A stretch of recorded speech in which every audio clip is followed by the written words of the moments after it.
नमस्कार, मैं हूं शुभम शंकरधर। आप देख रहे हैं मनी 9। स्वागत है आपका आपके पसंदीदा साप्ताहिक कार्यक्रम इकोनॉमिकम में। आज इकोनॉमिकम में बात हम करेंगे अमेरिका की और चाइना की। अमेरिका और चाइना के कारोबारी रिश्तों की, क्या चल रहा है वहां की राजनीति में, कारोबारी रिश्तों का इतिहास क्या है, ये सब कुछ आपको बताएंगे आज अर्थात की नई किस्त में, जिसे लेकर मेरे साथ आ गए हैं मनी 9 के एडिटर अंशुमान तिवारी जी। सर, बहुत स्वागत है आपका। अंशुमान जी से चर्चा शुरू करें उससे पहले आपको बता दें कि आज के इस कार्यक्रम में कौन कौन से पड़ाव हैं। तो सबसे पहले अर्थात, उसके बाद सवाल जवाब, इसके बाद इनकम की बात, और इनकम की बात के बाद कोई किताब या वेब सीरीज़ जो अंशुमान जी बताना चाहें आप लोगों को, जिसे आपको पढ़ना चाहिए या देखना चाहिए। शुरुआत अब अर्थात से।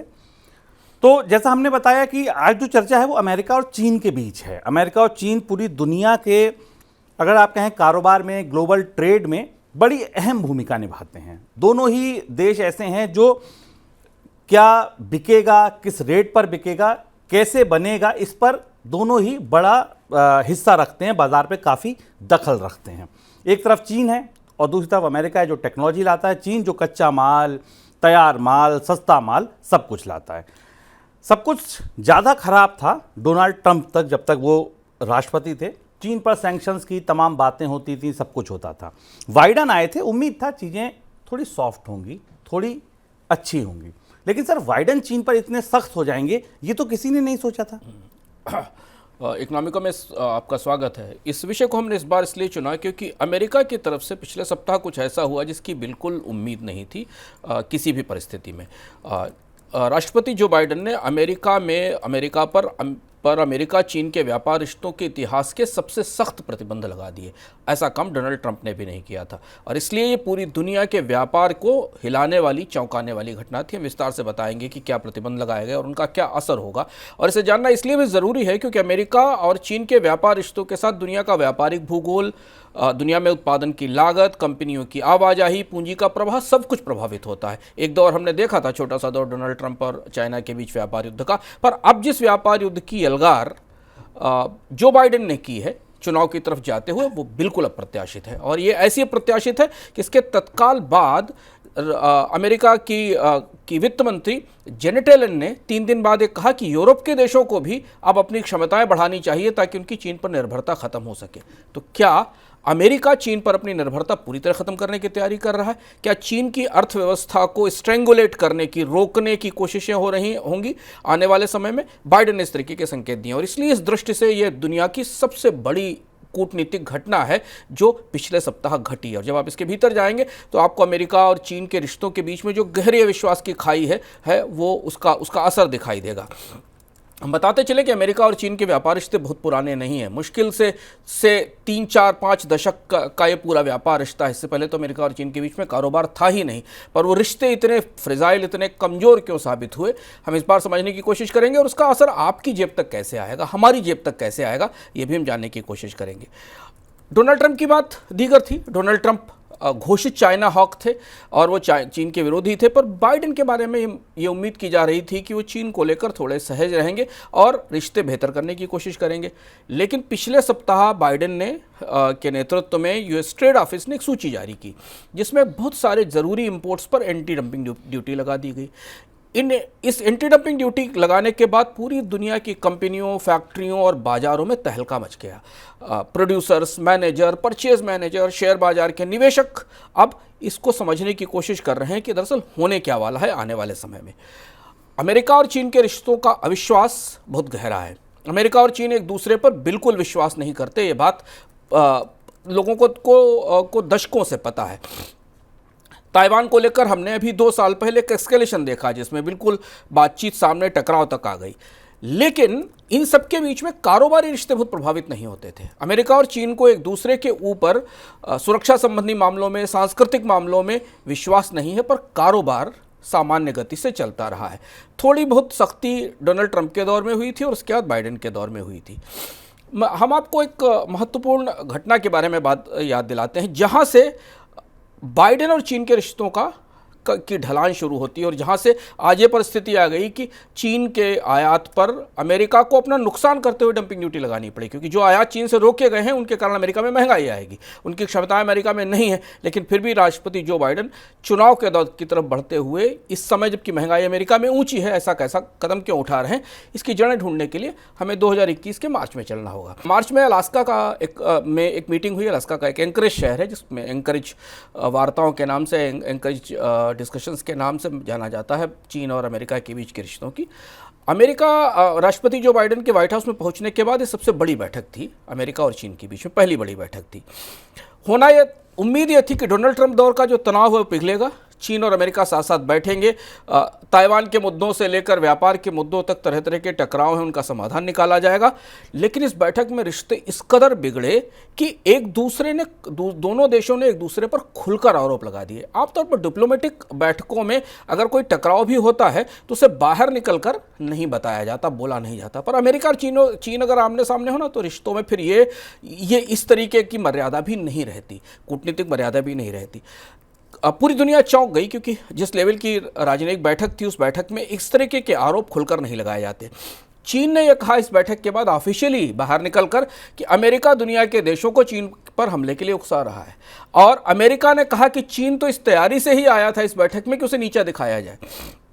अगर आप थोड़ा सर्च करेंगे तो आप गूगल की मदद से एंकरेज बैठक की सुर्खियां तलाश सकते हैं इंटरनेट पर, और उन सुर्खियों को पढ़ते हुए आपको समझ में आएगा कि चीन और अमेरिका के बीच अविश्वास की ये खाई कितनी गहरी है और किस कदर ऐतिहासिक है, और वही इतिहास अब वापस लौटकर दुनिया की दो सबसे बड़ी व्यापार अर्थव्यवस्थाओं के बीच टकराव की वजह बन रहा है, जिसकी चिंगारियां आसपास के कई मकानों पर भी असर डालेंगी। इतिहास इसलिए महत्वपूर्ण है क्योंकि एंकरेज की इस बैठक के बाद चीन का जो सरकारी अखबार है पीपुल्स डेली, उसकी तरफ से एक फ़ोटो जारी की गई। वो फोटो आप अपने स्क्रीन पर देख सकते हैं, बड़ी दिलचस्प फोटो है, उसके हैंडल से जारी हुई।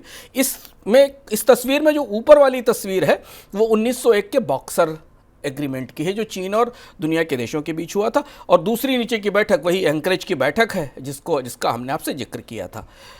चीन की कूटनीति हमेशा पश्चिम के देशों के साथ अपने रिश्तों को इतिहास के संदर्भ में भी देखती है, और अक्सर जब आप यूरोप में, अमेरिका में डिप्लोमेटिक विशेषज्ञों से बात करें तो उनको लगता है, वो बार बार कहते हैं कि चीन अपने अतीत को लेकर ऑब्सेस्ड है, पूर्वाग्रही है। वो पूरे पश्चिम को उसी 1901 के आसपास के घटनाक्रम की रोशनी से देखता है। चीन के मीडिया ने इस बैठक के दौरान इस बैठक के बाद जब ये तस्वीर जारी की तो ये बताने की कोशिश कर रहा था कि जैसा 1901 के बॉक्सर समझौते में हुआ था, मैं बताऊंगा बॉक्सर समझौते में क्या हुआ था, लगभग वैसा ही अब होने जा रहा था एंकरेज बैठक में, और इसलिए चीन ने इसका विरोध किया। तो ये जो बॉक्सर संधि थी इसको चीन अपना सबसे बड़ा अपमान मानता है, क्योंकि और इससे पहले 1842 में एक और समझौता हुआ था पश्चिमी देशों के साथ चीन का, जिसको नानकिंग का समझौता कहते हैं, और उसके बाद के 100 साल चीन में अपमान की शताब्दी के तौर पर याद किए जाते हैं, सेंचुरी ऑफ ह्यूमिलिएशन। और चीन के इतिहास में इस सेंचुरी ऑफ ह्यूमिलिएशन का इतना बड़ा योगदान है क्योंकि चीन ने भविष्य की अपनी सारी रणनीतियां इसके आधार पर बनाई हैं। सर, तो ये इतना बड़ा कौन सी संधि थी, क्या इसका किस्सा था जिसको इतना बड़ा अपमान माना जाता है? हाँ, और ये बहुत ज़रूरी है जानना, क्योंकि वहीं से ये अमेरिका और चीन के व्यापार रिश्तों की समस्या निकलती है, जो आज इस स्थिति में पहुंच गए हैं कि अमेरिका और चीन के बीच खुले टकराव की संभावना है। किस्सा कुछ यूँ है कि ब्रिटेन अपने अफीम के कारोबार को चीन में फैला रहा था। उसमें उस समय भारत ब्रिटेन का उपनिवेश था, और ब्रिटेन के उपनिवेश के तौर पर भारत का भी इस्तेमाल उस कारोबार में किया जा रहा था। चीन में उस समय क्विंग साम्राज्य का शासन था। क्विंग साम्राज्य ने इसका विरोध किया। ओपियम वार्स हुए जिनके बारे में आप जानते रहे होंगे, जिनको कैफीम युद्ध कहा जाता है, और उस युद्ध में चीन को काफ़ी नुकसान उठाना पड़ा। 1842 में नानकिंग में एक संधि हुई। उस नानकिंग की संधि में चीन पर कारोबारी प्रतिबंध लगा दिए गए। यहाँ से चीन की गुलामी का दौर या पश्चिम के प्रभुत्व का दौर शुरू होता है। चीन पर बेहद सख्त कारोबारी प्रतिबंध लगा दिए गए। यही वो संधि थी जहाँ से हांगकांग चाइना से निकलकर ब्रिटेन का हो गया, जिसे बाद में वापस किया गया। यहाँ से पश्चिमी देशों के खिलाफ चीन में गुस्से का प्रारंभ होता है, क्योंकि पश्चिमी देशों ने चीन में खासे व्यापार हिस्से हासिल किए थे। कई सारे एरिया थे चीन के, शंघाई के और बीजिंग पे, जिन पर केवल पश्चिमी देशों का प्रभुत्व था, और वहाँ का सारा कारोबार पश्चिमी कंपनी और पश्चिमी देशों के पास हो गया था। वहाँ पर पश्चिमी देशों के खिलाफ एक संगठन बना, जिस संगठन का नाम था ये क्वान। ये एक किस्म का गुरिल्ला संगठन था और चीन में जो मार्शल आर्ट के माहिर लोग थे वो इस संगठन को चला रहे थे, पश्चिमी देशों के व्यापारियों और नागरिकों के खिलाफ जो चीन में रहकर काम करते थे। इस पर तमाम फिल्में बनी हैं चीन के इतिहास में इस एक संगठन की कहानियों को लेकर। ये गुरिल्ला लड़ाके थे, इनका कोई स्थापित नेता नहीं था। ये चीन में काम कर रहे विदेशी कंपनियों के अधिकारियों पर और विदेशी सैनिकों पर हमला करते थे। युक्जियान नाम का एक लड़ाका था, इसका एक फाइटर था जिसका बड़ा आतंक था। शुरुआत में क्विंग साम्राज्य ने अपने आप को इस बगावत से, इस रिबेलियन से दूर रखा, लेकिन बाद में राजकुमारी जिंगसी और मंचाओ ने जिंगसी और मंचाओ के राजकुमार तुआन ने इसका समर्थन किया। 1900 आते आते बगावत काफ़ी बड़ी हो गई, चीन के बड़े हिस्से में फैल गई और विदेशियों पर हमले बढ़ते चले गए। हुआ ये कि पश्चिम के देशों ने चीन में सेना भेजी इस बगावत को कुचलने के लिए। बगावत कुचली गई। क्विंग साम्राज्य को पश्चिम के 7 देशों Austria, Hungary, France, Germany, Britain, Italy, Japan, रूस और अमेरिका के साथ एक संधि पर दस्तखत करने पड़े। ये वो संधि थी जिसको बॉक्सर एग्रीमेंट कहा जाता है। इस क्रांति का नाम बॉक्सर रेवोल्यूशन कहा जाता था और ये बेहद ह्यूमिलिएटिंग, बहुत अपमानजनक संधि थी चीन के लिए, ऐसा कहा जाता है, इतिहास ऐसा बताता है। इस क्रांति का समर्थन करने वाले चीनी अफसरों को सजा मिली। इस संधि की शर्तें बीजिंग के सार्वजनिक स्थानों पर लगा दी गईं, छापकर और पोस्टर की तरह लगा दी गई, जिससे कि लोगों को पता रहे कि चीन ने क्या किया है। इसके अलावा चीन का जो प्राचीन महल है उसमें विदेशी फौजें बिठा दी गई और 2 साल तक चीन में लगातार इस संधि का जो ह्यूमिलिएशन था वो लोगों को बताया जाता रहा। ये संधि स्पेन के दूतावास में हुई थी, क्योंकि वहाँ माना गया कि स्पेन का दूतावास ही स्वतंत्र हिस्सा है। इसके बाद से चीन ने अपनी पश्चिम को लेकर चीन की कूटनीति का पूरा नजरिया बदल दिया और आज कूटनीति और व्यापार में चीन और पश्चिम के बीच का जो विश्वास है वो इतना गहरा हो चुका है कि एंकरिज की बैठक से निकलने के बाद ये तय हो गया था कि अब अमेरिका और चीन के रिश्तों को ठीक होने की कोई उम्मीद नहीं है, कोई बड़ी उम्मीद नहीं है। दिखाने के लिए पॉस्चरिंग में बातचीत होती रहे, लेकिन ये अंततः टकराव की तरफ ही जाएंगे। और यही वजह है कि अमेरिका की राष्ट्रपति की सियासत चाहे रिपब्लिकन्स के हाथ में हो या डेमोक्रेट्स के हाथ में, अब दोनों ही राजनीतिक दल एक साथ चीन के खिलाफ व्यापार युद्ध का ऐलान कर चुके हैं। रिपब्लिकन्स ने पहले किया था, डेमोक्रेट्स ने अभी कर दिया है और अब अमेरिका और चीन के व्यापार रिश्ते दुनिया में लोएस्ट लेवल पर, न्यूनतम लेवल की तरफ फिसल रहे हैं और ये बहुत बड़ा घटनाक्रम है, क्योंकि इसका एक बहुत बड़ा असर दुनिया के व्यापार पर दिखाई देगा। सर, दुनिया के व्यापार पर ये असर दिखाई देगा, लेकिन क्या इतिहास है, अगर हम बात करें दोनों देशों के कारोबारी रिश्तों का इतिहास कितना पुराना है? बहुत पुराना नहीं है, क्योंकि अविश्वास तो 20वीं सदी के मध्य तक अमेरिका और चीन एक दूसरे पर बिल्कुल भरोसा नहीं करते थे। अपमान की पहले तो एक पूरी सेंचुरी निकली ह्यूमिलिएशन की। इसके बाद कोरिया वार हुआ, जिसमें चीन और अमेरिका के व्यापारिक रिश्ते और ज़्यादा खराब हुए कोरियन वार में, क्योंकि चीन ने ये मान रहा था कि कोरियन वार में अमेरिका का दखल अनुचित है। इसके बाद पीपुल्स रिपब्लिक ऑफ चाइना को मान्यता देने के नाम पर चीन और अमेरिका के व्यापारिक रिश्ते खराब हुए। फिर वियतनाम युद्ध हुआ, उसके बाद चीन के साथ अच्छे रिश्ते नहीं हुए। फिर ताइवान संकट आया और फिर कोल्ड वार आया। यहाँ तक कि 20वीं सदी के मध्य तक अमेरिका और चीन एक दूसरे के साथ स्वतंत्र रूप से व्यापार ही नहीं करते थे, कोई ट्रेड ही नहीं था, कोई ट्रेड कनेक्शन नहीं था। ये बात बेहद चौंकाने वाली है कि आज जब हम यहाँ बात कर रहे हैं 2024 में और हमें दिखता है कि चीन अमेरिका का दूसरा सबसे बड़ा व्यापार भागीदार है। पिछले साल वो इस तरह से नीचे आया है, लेकिन पिछले साल तक जो दूसरा सबसे बड़ा व्यापार भागीदार था, जिस चीन पर अमेरिका की बड़ी निर्भरता है, 20वीं सदी के मध्य तक दोनों देशों के बीच कोई ट्रेड रिलेशन ही एग्जिस्ट नहीं करते थे, कोई खुले रिलेशंस ही नहीं थे। हुआ ये कि हेनरी किसिंजर, जिनकी अभी हाल में ही निधन हुआ है जिनका, उनकी मदद से रिश्तों का एक नया अध्याय खुला। इसलिए हेनरी किसिंजर चीन में काफ़ी सम्मानित माने जाते हैं और हेनरी किसिंजर चीन अमेरिका के जिन नेताओं पर सबसे ज़्यादा भरोसा करता था उनमें हेनरी किसिंजर भी थे। 1972 में अमेरिकी राष्ट्रपति निक्सन चाइना की यात्रा पर गए। थोड़ा बहुत माहौल ठीक हुआ, पर कारोबारी रिश्ते शुरू नहीं हुए, क्योंकि चीन की पूरी कूटनीति को ये इस बात पर भरोसा ही नहीं था कि अमेरिका के साथ कारोबार करने पर उनका कोई लाभ हो सकता है। उन्हें वो पुराने दौर 1901 के और उससे पहले नानकिंग संधि के दौर याद थे, जहां उनको अमेरिका और पश्चिम के देशों की शोषक छवि, उनके व्यापार की शोषक छवि उनके इतिहास में मौजूद थी। लेनार्ड वुडस्टॉक एक बड़ी शख्सियत थे जो बीजिंग में अमेरिका के राजदूत थे। उन्होंने पहली बार स्थायी तौर पर कोशिश करके अमेरिका और चीन के बीच व्यापारिक रिश्तों की शुरुआत की। जिमी कार्टर अमेरिका के राष्ट्रपति थे और उनकी कोशिशों से अमेरिका और चीन के बीच वास्तव में पहली बार बर्फ पिघली। 1999 में देंग शाओपिंग अमेरिका गए थे अपनी यात्रा पर। उनका एक फेमस तस्वीर है उस समय जो काफ़ी चर्चित रही थी, काउबॉय हैट लगाए हुए। ये उनकी सबसे मशहूर यात्रा थी। इसके बाद कारोबारी रिश्ते खुल गए। वो अमेरिका जहां लोग चीन से रिश्ते जोड़ने पर वहाँ जोड़ने की कोशिशों की बात चलते ही चीन में मानवाधिकार के उल्लंघन और डेमोक्रेसी की मौजूदगी को लेकर अमेरिका की राजनीति पर सवाल उठाते थे, वो सारे सवाल पीछे छोड़ दिए गए और देखते देखते अमेरिका ने चीन को मोस्ट फॉरवर्ड नेशंस का दर्जा दे दिया। MFN स्टेटस मिल गया। आयात पर रियायतें दी गई। अमेरिका की कंपनियां चीन में निवेश करने लगी। चीन की कंपनियां अमेरिका में कारोबार करने लगी। अमेरिकी पूंजी चीन के शेयर बाजार में दौड़ने लगी और इसके बाद अमेरिका की चीन पर निर्भरता बढ़ती चली गई। और पिछले साल तक चीन सबसे बड़ा भागीदार था अमेरिका के व्यापार का।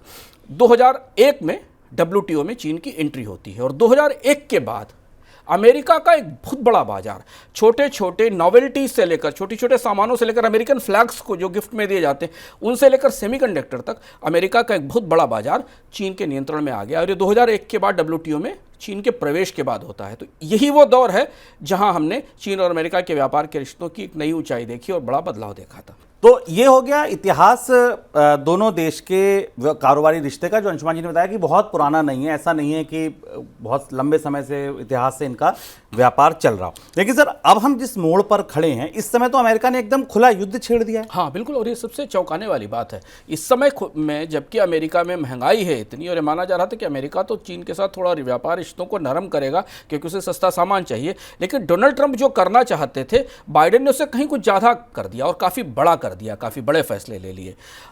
ये बाइडेन का जो फैसला है, जिसे हम शायद भारतीय चुनाव के शोर में या बाकी चीज़ों के शोर में समझ नहीं पा रहे हैं, अमेरिका और चीन के व्यापार रिश्तों में व्यापार युद्ध की सबसे बड़ा टकराव है, सबसे बड़ी ललकार है, अलगार है, आप जो भी कहें। ये बिल्कुल खुला व्यापार युद्ध है जो व्हाइट हाउस ने अब छेड़ दिया है और पूरी दुनिया को ये समझ में आ गया है। अमेरिका की में चुनाव होने वाला है 6 महीने बाद और अमेरिका की पूरी राजनीति अब एंटी चाइना हो गई है। स्ट्रांग एंटी चाइना सेंटीमेंट है, क्योंकि बाइडेन रिपब्लिकन्स को कोई मौका नहीं देना चाहते उनकी चीन नीति के लिए, लेकिन इसलिए उन्होंने 2 दर्जन प्रोडक्ट्स पर कस्टम ड्यूटी बढ़ा दी। और आप जब लिस्ट देखेंगे और समझेंगे तो आपको पता चलेगा कि कितना बड़ा व्यापारिक संघर्ष या व्यापारिक टकराव चीन और अमेरिका के बीच शुरू होने वाला है। इसमें अधिकांश वो प्रोडक्ट थे जिन पर अमेरिका में या तो 0 ड्यूटी लगती थी या अधिकतम 7.5% की ड्यूटी लगती थी। लिस्ट आपके सामने है।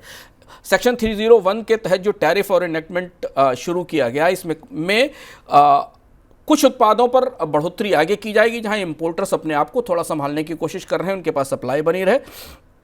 महंगे आयातों का एक और चरण 2025-26 में लागू होगा, ये भी कहा गया है। तो ये शुरुआत है अभी। 2024 में पहले चरण में इंपोर्ट ड्यूटी बढ़ाई गई, 2025-26 में इससे और आगे और भी कई सारे उत्पाद बढ़ाए गए हैं, जैसे कि सोलर सेल पर ड्यूटी 25% से 50% कर दी गई है। सेमीकंडक्टर पर 25 से 50% कर दी गई है। इलेक्ट्रिक वाहनों पर 100% ड्यूटी रख दी गई। अब इसमें टेस्ला का क्या होगा, जो चाइना में कार बनाकर अमेरिका के बाजार में बेचती थी 100% का ड्यूटी इलेक्ट्रिक व्हीकल्स पर कर दी गई है। Solar, EV, semiconductor, steel, aluminium, जिन चीज़ों पर अमेरिका की क्रिटिकल डिपेंडेंस, गंभीर निर्भरता है चाइना के ऊपर, उन सब चीज़ों का इंपोर्ट महंगा कर दिया गया है। ये एक किस्म की दुधारी तलवार है जिस पर बाइडेन चलने की कोशिश कर रहे हैं। ये बात उन्हें पता है कि घरेलू क्षमताएं आने में समय लगेगा, इनकी कैपेसिटीज़ क्रिएट होने में समय लगेगा, तब तक महंगाई बनी रहेगी, फेडरल रिजर्व ब्याज दरों में कमी नहीं करेगा। लेकिन फिर भी उन्होंने इस जोखिम को लेते हुए चीन के साथ व्यापारिक रिश्तों का नया न्यूनतम स्तर पहुंचा दिया है। और माना जा रहा है कि बाइडेन प्रशासन के इस फैसले से चीन का करीब 18 से 23 बिलियन डॉलर का इंपोर्ट तुरंत प्रभावित होने वाला है। जो लिस्ट हमने आपको दिखाई है अभी जिन उत्पादों की, इससे करीब 18 से ये 301 का टैरिफ एक्ट आया है, ये चार्ट देखकर आप समझ सकते हैं। 18 से 23 बिलियन डॉलर का इंपोर्ट इमीडिएटली चीन तुरंत लूज करेगा क्योंकि ये इंपोर्ट अब अमेरिका में सीमित हो जाएगा। ये बड़ा, लेकिन सर फिर चीन भी शांत तो बैठेगा नहीं, पलटवार तो वो भी करेगा। देश तो वो भी बड़ा है, वो कैसे पलटवार कर सकता है? अब बाजार इसकी तैयारी कर रहा है कि चीन का अगला कदम क्या होगा, क्योंकि अमेरिका ने हमेशा जब भी चीन पर किसी तरीके की सख्ती की, प्रतिबंध लगाए, तो चीन ने उसका पलटवार किया है। खासे आक्रामक रिश्ते हैं। अब लोग इंतजार कर रहे हैं कि चीन इसके बदले क्या फैसला लेता है, क्योंकि 1 सप्ताह ही हुआ है, 2 सप्ताह ही हुआ है इस फैसले को लिए हुए।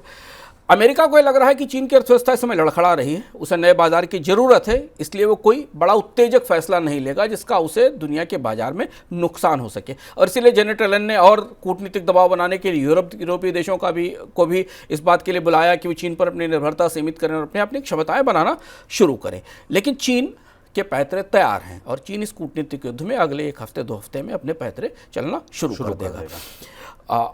अमेरिका करीब $18 बिलियन का एक्सपोर्ट चीन को करता है हर साल। $18 बिलियन के आसपास का ऐसा एक्सपोर्ट है, हालांकि एक्सपोर्ट काफ़ी बड़ा है, पर उसमें $18 बिलियन का ऐसा एक्सपोर्ट है जिस पर चीन तत्काल सख्ती करके प्रतिबंध लगा सकता है। अमेरिका की जो कारें चीन में आती हैं उन पर रिवर्स में इंपोर्ट ड्यूटी 100% की जा सकती है, क्योंकि चीन में बनने वाले इलेक्ट्रिक व्हीकल्स पर अमेरिका ने 100% ड्यूटी लगाई है। इसके अलावा अमेरिका का कृषि निर्यात, खासतौर से सोयाबीन और बाकी चीज़ें जिन पर चीन की बड़ी निर्भरता है, इस पर इंपोर्ट ड्यूटी बढ़ाई जा सकती है। चीन ऐसा कुछ करेगा जिसका असर वहाँ राजनीतिक रूप से दिखाई दे। माना जा रहा है कि अगर चीन से कृषि निर्यात, चीन ने अमेरिका से आने वाले कृषि आयातों पर इंपोर्ट ड्यूटी लगाई तो इसका असर ओहायो स्टेट पर पड़ेगा, जो कि एग्रीकल्चर वोटर्स की दृष्टि से, किसान मतदाताओं की दृष्टि से काफ़ी संवेदनशील है। और इससे अगर उनके निर्यात वहाँ से रुके और मांग कमज़ोर हुई तो इसका असर बाइडेन के चुनाव पर पड़ेगा। इसके अलावा अभी फिलहाल अमेरिका ने रेयर अर्थ और कई सारे ज़रूरी मिनरल्स को अपनी प्रतिबंध की सूची में नहीं रखा है, जिनका चीन के अलावा आयात का विकल्प नहीं है। अब बीजिंग इन्हीं का इस्तेमाल करके कि चीन अमेरिका को जवाब देगा, निर्यात पर प्रतिबंध लगाएगा, ताकि अमेरिका में जो सेमीकंडक्टर उद्योग है उसके लिए कच्चे माल की कमी हो सके। इसके अलावा कुछ और पुर्जे और तकनीकें जो चीन से अमेरिका को जाती हैं उन पर भी प्रतिबंध लगाया जाएगा। सबसे ज़्यादा मुश्किल अमेरिकी कंपनियों के लिए होगी चीन में। उनके विलय अधिग्रहणों पर सवाल उठेंगे, उनको चीन की सरकार तमाम सवाल जवाब करेगी, उनसे पूछेगी। और इसके अलावा एक बात की संभावना और दिखाई देती है कि प्रतिबंध का असर, प्रतिबंध या इंपोर्ट ड्यूटी जो बढ़ी है 7.5% से 25% या 60% हो गई है, उसका असर कम करने के लिए अब चीन आने वाले समय में युआन का तेज डिवैल्यूएशन कर सकता है, जिससे कि अमेरिका के बाजार में उसकी प्रतिस्पर्धा जो भी बच पाए उतनी प्रतिस्पर्धा बचाई जा सके। सर देखिए, ये तो एक सीधा सीधा हो गया कि भैया हम तुम्हारे यहाँ का आयात महंगा करें, तुम हमारे यहाँ का आयात महंगा करो, तुम्हारी निर्भरता पर हम चोट करें, हमारी निर्भरता पर तुम चोट करो। लेकिन चीन के साथ एक मुद्दा और है जो पिछले कुछ समय से सुलग रहा है, वो है वहाँ से आने वाले आयात का या वहाँ से आने वाली टेक्नोलॉजी पर स्क्रूटनी करने का। आपको लगता है कि इस रास्ते भी अमेरिका दबाव बनाएगा चीन पर? हाँ, अब दूसरी चीज़ है कि अगर आप, जो बात शुभम ने कही, पिछले अगर आप 1-2 साल में जो चीन और अमेरिका के व्यापार रिश्तों में सुर्खियाँ निकली, उनमें सबसे बड़ी सुर्खियाँ ये थी कि चीन की कंपनियों की पड़ताल हो रही है, जिसमें हुआवे जैसी कंपनियाँ हैं, साइबर सिक्योरिटी, एस्पिनॉज, जासूसी के आरोपों की जांच की जा रही है। ये बात क्लियर है कि अब इस लिस्ट से स्पष्ट है कि अब वापस लौटने की कोई गुंजाइश नहीं बची। अमेरिका चीन पर अपनी निर्भरता कम करना चाहता है। एक इकोनॉमिका हमने किया था फ्रेंड शोरिंग और नियर शोरिंग पर, जिसमें हमने आपको बताया था कि 2023 में अब चीन अमेरिका का सबसे बड़ा व्यापार भागीदार नहीं रहा, और अमेरिका ने इसकी तैयारियां पिछले 1 साल में कर दी थी। कनाडा और मैक्सिको जैसी और यूरोप के अन्य बाज़ारों से अपने लिए सामान की सोर्सिंग शुरू कर दी थी। लेकिन अब बाइडेन की ये मुहिम आने वाले समय में और ज़्यादा तेज होगी। सबसे इम्पॉर्टेंट बात यह है कि साइबर सिक्योरिटी, कम्युनिकेशन और मेडिकल इक्विपमेंट्स, इन्हें लेकर चीन से आने वाले उपकरणों को लेकर अमेरिका में खासा सवाल उठते रहे हैं।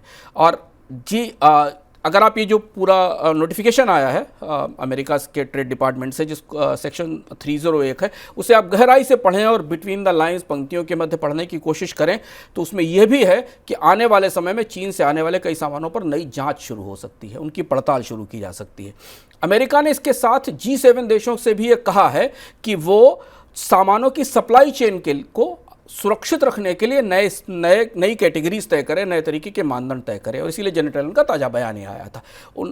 अमेरिका का कहना है कि दुनिया में किसी एक देश के हाथ में सप्लाई चेन नहीं होनी चाहिए, और इसके लिए एक ट्रस्ट वर्दीनेस क्राइटेरिया तय किया जाए, यानी कि कोई भी देश किसी भी समय अपने मनमाने ढंग से सप्लाई चेन को अपने नियंत्रण में लेकर दुनिया के किसी देश की अर्थव्यवस्था को मुश्किल में न डाल सके। ये पहल अमेरिका की यूरोपीय समुदाय के पक्ष में है। यूरोपीय समुदाय भी ये चाहता है कि कुछ खास चीज़ों की आपूर्ति जो कि महत्वपूर्ण है और संवेदनशील है, उनकी आपूर्ति कुछ एक दो देशों के हाथ में ना रहे, जो बाद में इसे ब्लैकमेल के तौर पर कूटनीतिक फायदे के लिए इसका इस्तेमाल कर सके। और आपको हम बताते रहे हैं कि यूरोपीय समुदाय और अमेरिका के बीच, यूरोपीय समुदाय और चीन के बीच व्यापारिक रिश्तों में भी तनाव बढ़ रहा है। तो अब ये मुहिम केवल अमेरिका बनाम चीन नहीं है, इसमें G7 के देश और यूरोपीय समुदाय के देश भी शामिल हो सकते हैं, जो कि चीन पर दबाव बढ़ाएंगे। सर, एक इंपॉर्टेंट चीज़ और लास्ट में चलते चलते जो मैं समझना चाहूँगा, दुनिया के अन्य देश जो इस व्यापार उद्योग को दूर से देख रहे हैं, वो एक चीज़ से प्रभावित हो रहे हैं, वो है महंगाई। ग्लोबल महंगाई का इस पूरे कारोबारी युद्ध से, ट्रेड वॉर से क्या रिश्ता है? ट्रेड वार हमेशा एक किस्म का, अंग्रेजी का एक मुहावरा है ना कि चूज योर ओन पॉइजन। व्यापार युद्ध हमेशा एक इस किस्म का जहर होता है जिसमें दोनों पक्षों को अपने अपने मतलब का जहर चुनना होता है, और चीन और अमेरिका ने अपने अपने मतलब का जहर चुन लिया है। अमेरिका की राजनीति एंटी चाइना जोश से भरपूर है, और तेज़ी से एंटी चाइना की तरफ जा रही है। चीन को इसलिए वो महंगाई की फिक्र छोड़कर, महंगाई होते हुए भी उन आयात को महंगा कर रहे हैं, उन इंपोर्ट्स को महंगा कर रहे हैं, जिससे आने वाले समय में अमेरिका में महंगाई बढ़ेगी। लेकिन चीन यह मान रहा है कि अमेरिका के साथ दो टूक करना उसके लिए ज़रूरी है। आपको याद होगा चीन की डिप्लोमेसी के संदर्भ में किस्सा आता है, बार बार चर्चा की जाती है वुल्फ वॉरियर डिप्लोमेसी की। ये 2017 में एक फिल्म आई थी अमेरिका में, चीन की, जिस वुल्फ वॉरियर के नाम से। इसमें एक कल्पना ये है कि अफ्रीका में पलायन कर गया एक चीनी सिपाही है, जो एक्शन फिल्म है जिस इस एक्शन फिल्म में वो सिपाही पश्चिमी देशों के डिज़ाइन के खिलाफ, उसके हमले के खिलाफ जंग लड़ता है, और बाद में ये उसे वुल्फ वॉरियर कहा जाता है, और बाद में ये फिल्म से ये प्रतीक उठकर चीन की डिप्लोमेसी में आ गया।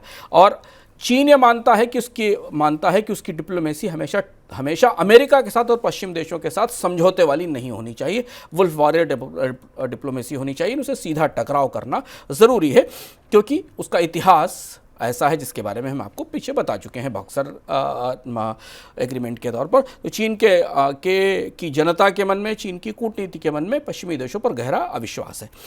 तो चीन, अमेरिका इस कदम से लंबी महंगाई का सामान जुटाएगा, और चीन के लिए मंदी से उबरने की कोशिशों को लेकर ये तगड़ा झटका होगा, क्योंकि चीन के लिए अमेरिका सबसे बड़ा बाजार है, और एक साथ कई सारे उत्पाद पर आयात महंगा होना का मतलब है कि उन उत्पादों के लिए चीन को नए बाजार ढूंढने में मदद में मुश्किल होगी। और इसलिए दो बड़े व्यापार योद्धाओं की लड़ाई से दुनिया, आपको मालूम है किस बात के लिए डर रही है? डंपिंग को लेकर, कि चीन अब दुनिया के उन बाजारों में उत्पादों की डंपिंग शुरू करेगा जिन बाजारों में अभी तक चीन सामान्य रूप से ट्रेड करता था। भारत में इसकी सबसे ज़्यादा चिंता है बैटरीज की डंपिंग को लेकर।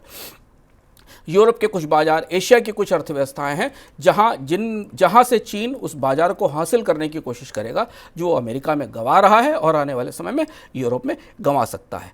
अब डंपिंग रोकने के लिए इन देशों में इंपोर्ट महंगा होगा, क्योंकि डंपिंग रोकने का तरीका यही है कि आप इंपोर्ट ड्यूटी घटा दी, और जैसे आप इंपोर्ट ड्यूटी बढ़ाएंगे वैसे ही पहले से ही जो जिद्दी महंगाई मौजूद है वो और ज़्यादा महंगाई बढ़ेगी और ज़्यादा उसमें बढ़ोतरी होगी। तो ये व्यापार युद्ध उन देशों के लिए भी जो चीन और अमेरिका के व्यापार युद्ध से सीधे प्रभावित हो रहे हैं और जो परोक्ष रूप से प्रभावित हो रहे हैं, उनके लिए आयात महंगे होने का और महंगाई का सामान बढ़ाने की व्यवस्था लेकर आया है।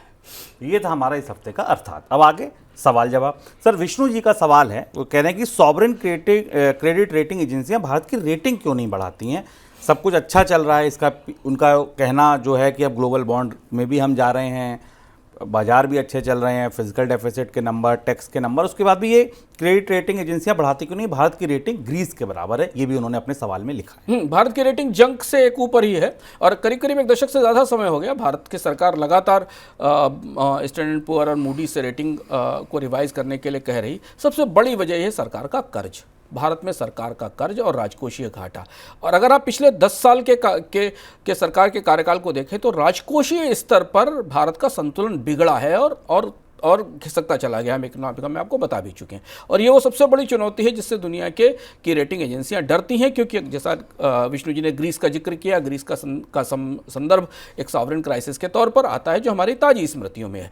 तो जब तक भारत में सरकार का कर्ज कम नहीं होगा, जब तक भारत का डेट टू जीडीपी रेशियो कम नहीं होगा और आप भारत की डोमेस्टिक सेविंग्स भी ऑल टाइम लो पर है, ऐसी स्थिति में दुनिया की एजेंसियां भारत की क्रेडिट रेटिंग के साख को सुधारने पे फैसला नहीं लेंगी। भले ही आपको 6% 7% की ग्रोथ दिखाई देती रहे, लेकिन निवेशकों को, क्रेडिट रेटिंग एजेंसियों को ये दिखता है कि देश की अर्थव्यवस्था में कर्ज की स्थिति कितनी गंभीर है। दूसरा सवाल सर हर्ष देसाई का है, वो ये जानना चाहते हैं कि बॉन्ड यील्ड, शेयर बाजार और गोल्ड के बीच क्या रिश्ता है। ये तो लंबा किस्सा है और ये एक लंबी ज्ञान आधारित चर्चा है, लेकिन तात्कालिक तौर पर चूंकि बाजार में तीनों चीज़ें हैं तो इसलिए हम आपको बता सकते हैं कि आमतौर पर जब भी दुनिया में ब्याज दरें बढ़ने की संभावना दिखाई देती है तो गोल्ड मजबूत होता है, क्योंकि ब्याज दरें बढ़ने का मतलब है कि महंगाई की संभावना बनती दिख रही है और उस महंगाई की परिस्थिति में गोल्ड को सबसे अच्छा हेज माना जाता है। वो परिस्थिति आप अपने सामने देख रहे हैं कि दुनिया में जब ब्याज दरें बढ़ती हैं, बॉन्ड यील्ड्स में बढ़ोतरी होती है तो गोल्ड में बढ़ोतरी होती है। तो हमें आज वो परिस्थिति अमेरिका के बाजारों में भी, भारत के बाजार में भी दिखाई दे रही। शेयर बाजार का रिश्ता इससे थोड़ा सा अलग रहा है। आमतौर पर बॉन्ड यील्ड्स और शेयर बाजार एक ही दिशा में नहीं बढ़ते हैं ऐसा माना जाता है, लेकिन हाल में ये संतुलन टूट गया है और पिछले 1 साल 1.5 साल के अंदर अगर आप देखें तो दुनिया में तीनों एसेट क्लास, गोल्ड बल्कि चारों मान लें, क्रिप्टो को भी इसमें शामिल कर लें जो कि भी नया एसेट क्लास है, बॉन्ड यील्ड्स भी बढ़ रही हैं। स्टॉक मार्केट भी, चाहे वो यूरोप का स्टॉक मार्केट हो, अमेरिका का हो या भारत का हो, अपने ऑल टाइम हाई के पास पहुंच गया और सोने ने तो चौंकाने वाली तेजी का रिकॉर्ड बनाया है। और ये एक असंगत सी स्थिति है। पुरानी व्यवस्था के हिसाब से वित्तीय बाजारों को समझने के पुराने फार्मूले यहाँ आकर फेल हो जाते हैं और उसकी बड़ी वजह यह है कि वित्तीय बाजार के स्ट्रक्चर में, ढांचे में बड़ा बदलाव हुआ है पिछले 3-4 सालों में, 5 सालों में। कोविड के पहले से ही शुरू हुआ था और उस बदलाव के कारण बॉन्ड इन्वेस्टर्स भी बाजार में लिक्विडिटी लिए बैठे हुए हैं, गोल्ड में पैसा लगाने वाले लोग भी मौजूद हैं और स्टॉक मार्केट में पैसा लगाने वाले लोग भी मौजूद हैं। इनकम की बात में क्या है खास? इनकम की 2 बातें। मनी 9 में हम लगातार आपके लिए नई चीज़ें लाने की कोशिश कर रहे हैं और जिस समय आप इस कार्यक्रम को देख रहे हैं उसके 1 दिन पहले मनी 9 के ऐप और यूट्यूब पर एक खास शो आया है स्टेट प्लानिंग पर, अपने भविष्य की योजना की प्लानिंग पर, जो आमतौर पर चर्चाओं में नहीं होती। और भारत में बहुत सारे लोग, अधिकांश लोग अपनी विरासत कैसे प्लान किया जाए, कौन कौन सी चीज़ों को कैसे बांटा जाए, इस बारे में कोई चिंता और ध्यान नहीं करते और इसलिए भारत में सबसे ज़्यादा कानूनी विवाद विरासत को लेकर होते हैं भविष्य में। पहली बार हम एक खास शो लेकर आए हैं जिसमें देश के बेहद जाने माने विशेषज्ञ, जो कि स्टेट प्लानिंग के विशेषज्ञ हैं, विरासत की, भविष्य की प्लानिंग के विशेषज्ञ हैं, वो आपको कई ऐसी दिलचस्प बातें बताएंगे जो शायद आपने कभी सुनी नहीं होगी। जैसे वो आपको ये सिर्फ यही नहीं बताएंगे कि आपको अपनी ज़मीन की, अपने बैंक अकाउंट की, अपने बीमा की प्लानिंग कैसे करनी चाहिए, बल्कि आपको अपना मोबाइल फ़ोन और अपने ईमेल की भविष्य प्लानिंग कैसे करनी चाहिए, वो ये भी आपको बताएंगे कि जब आपका जीवन समाप्त हो तो उसके बाद की परिस्थितियां कैसी हो सकती हैं। बेहद महत्वपूर्ण शो है, ज़रूर देखिए। अगर आपने अभी तक नहीं देखा है तो मनी 9 के यूट्यूब चैनल और ऐप पर जाकर देखिए। और इसके साथ जैसा हम लगातार आपके सवालों के जवाब के जरिए आपकी समस्याओं का समाधान करते हैं, तो शेयर बाजार और आईपीओ में निवेश के साथ अब हमने एक और नया शो शुरू किया है मनी 9 पर। उसका नाम है मेरा सिर्फ मेरा सवाल। वो हमारे यहाँ प्रियंका संभव शो को करती हैं। म्यूचुअल फंड से जुड़े हुए कोई भी सवाल आपके हैं किसी भी समय, इस शो को जरूर ज्वाइन करिए, अपना सवाल लेकर आइए और तत्काल समाधान पाइए। क्या आपके पास सही म्यूचुअल फंड है, आपको पोर्टफोलियो बदलना चाहिए कि नहीं बदलना चाहिए, किस म्यूचुअल फंड स्कीम में आपको रिटर्न नहीं मिल रहा है, इस तरीके के तमाम सवाल देश के सबसे अच्छे, सबसे बड़े विशेषज्ञ आपको इस शो पर मिलेंगे। नियमित अपने सवाल के जवाब उनसे ले सकते हैं, जैसे कि शेयर के निवेशक स्टॉक मार्केट के हेलो मनी 9 में आकर अपने सवाल का जवाब लेते हैं। चलिए, तो ये हो गई इनकम की बात। सर चलते चलते कोई किताब या वेब सीरीज? चलते चलते एक बेहद दिलचस्प और महत्वपूर्ण डॉक्यूमेंट्री नेटफ्लिक्स पर, और ऐसे विषय पर जिस पर शायद भारत में हम कभी चर्चा भी नहीं करते। इस डॉक्यूमेंट्री का नाम है पावर, और ये अमेरिका में पुलिस को मिली ताकतों पर बनी हुई सबसे अनोखी डॉक्यूमेंट्री है अभी तक। पुलिस एक ऐसा संगठन जिसे लोगों ने, सरकारों ने और लोकतंत्र ने अपने तरह से तैयार किया और उसकी ताकतें बढ़ती चली गई। उसकी कितनी ताकत जायज़ है, उचित है, और उससे पूछे जाने वाले सवाल क्यों नहीं पूछे जाते। अमेरिका के इतिहास में पुलिस के आसपास हुई बहसों, पुलिस के उत्पीड़न और पुलिस को मिली ताकतों को लेकर बेहद कैंडिड, बेहद स्पष्ट डॉक्यूमेंट्री बनी है। उम्मीद है कि भारत में भी कभी कोई डॉक्यूमेंट्री और फिल्म बनाने वाला व्यक्ति पुलिस पर इसी तरीके की डॉक्यूमेंट्री बनाएगा। ज़रूर देखिएगा। पुलिस दुनिया का सबसे विवादित संगठन है दुनिया के लोकतंत्रों में, और अमेरिका में इस पर कैसे बहसें होती हैं और क्या क्या किया है अमेरिका के पुलिस डिपार्टमेंट ने अभी तक, ज़रूर देखिए अगर आपके पास समय हो नेटफ्लिक्स पर। तो ये था हमारा आज का इकोनॉमिकम। अगले हफ्ते फिर आऊँगा किसी नए चर्चा के साथ, नए विषय के साथ। तब तक ले दीजिए इजाज़त। आप बने रहिए मनी 9 के साथ। नमस्कार।